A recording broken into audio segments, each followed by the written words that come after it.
Peserta workshop air limbah Perpamsi tahun 2023 dibawa untuk melihat langsung sistem pengolahan banyu limbah yang dimiliki Perumdapal Domestik Banjarmasin, yaitu ke instalasi pengolahan banyu limbah di kawasan Basiri, Banjarmasin Selatan, dan pengolahan limbah yang ada di kantor Perumdapal Domestik Banjarmasin. Rombongan melihat dari awal pengolahan banyu limbah, nang rigat hingga hasilnya menjadi barasi, wan siap dilepaskan ke Sungai Martapura.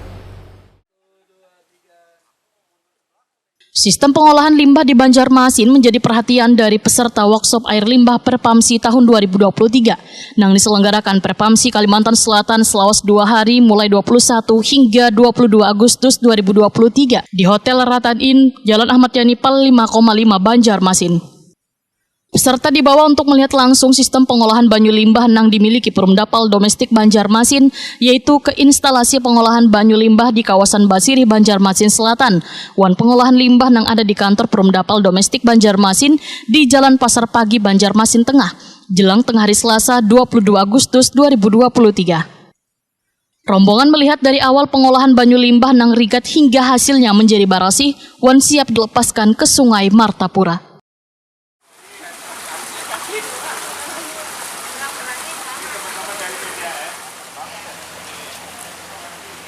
Kalau air ini air bersih, ini limbah. Ini air PDAM, ini adalah air limbah. Ini AL. Air limbah.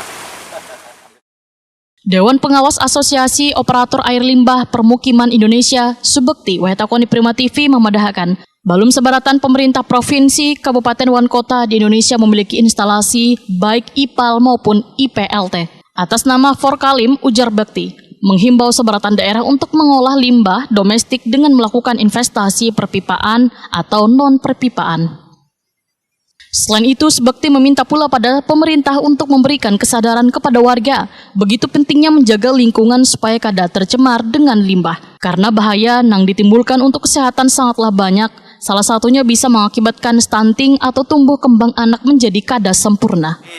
Ini adalah memang diperlukan kesadaran dari masyarakat semuanya. Tapi bahwa ini tanggung jawab kita semua dan pilihan kita adalah kita mengkonsumsi air yang memiliki polutan atau tercemar atau air yang bersih, gitu ya. Nah, ini harus kita sadari semua karena gini Bapak Ibu sekalian.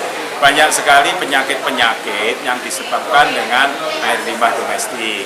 Baik itu penyakit-penyakit yang terkait dengan diare dan sebagainya, maupun ternyata ada dampaknya ke stunting. Stunting itu adalah pertumbuhan anak-anak yang tidak sempurna atau bahasa sederhananya cebol. Nah, ketika pertumbuhan tidak sempurna atau cebol, maka termasuk pertumbuhan otaknya, sehingga menurunkan tingkat kecerdasan. Sehingga marilah kita menyiapkan generasi ke depan itu dengan membangun infrastruktur air limbah ini, domestik ini dengan baik. Tentu ini harus kita sadari semua ya, baik itu pemerintah, semua pemangku kepentingan maupun ke masyarakat. Kepala UPT Sistem Pengolahan Limbah Domestik Cimahi, Ahmad Suparlan, memadahkan pengelolaan limbah di daerah Cimahi sudah hampir setengah RW, karena di wilayah kota Cimahi memiliki pengolahan masing-masing.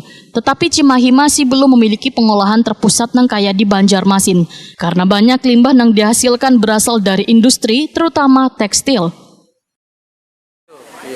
Jadi kalau di sana, kalau dihitung pendapatan, saya ngelola sekarang 10 pabrik tekstil aja. Kurang lebih pendapatan setahun itu hampir 200 juta.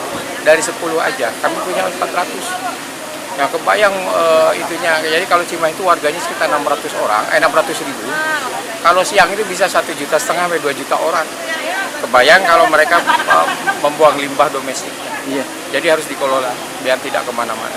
Ya. Nah, ketika melihat kunjungan ke sini apa yang harus dilakukan nanti, Pak? Wah, luar biasa. Saya dapat pencerahan banyak sekali ketika di sini dan saya ingin belajar. Terus terang aja, kami kotanya padat. Iya. Wilayah kami cuma 400 hektar, nggak besar satu kota itu. Tapi di sini luar biasa pengelolaannya, persiapannya sampai 5-10 tahun ke depan itu sudah direncanakan. Jadi saya cukup merasa terhormat diajakin ke sini. Ya, bagus sih deh, Pekanbaru tuh bagus. Oke, akan diterapkan juga mungkin di sana. Insya Allah nanti akan saya sampaikan ke pimpinan saya dan kepada pimpinan wilayah daerah.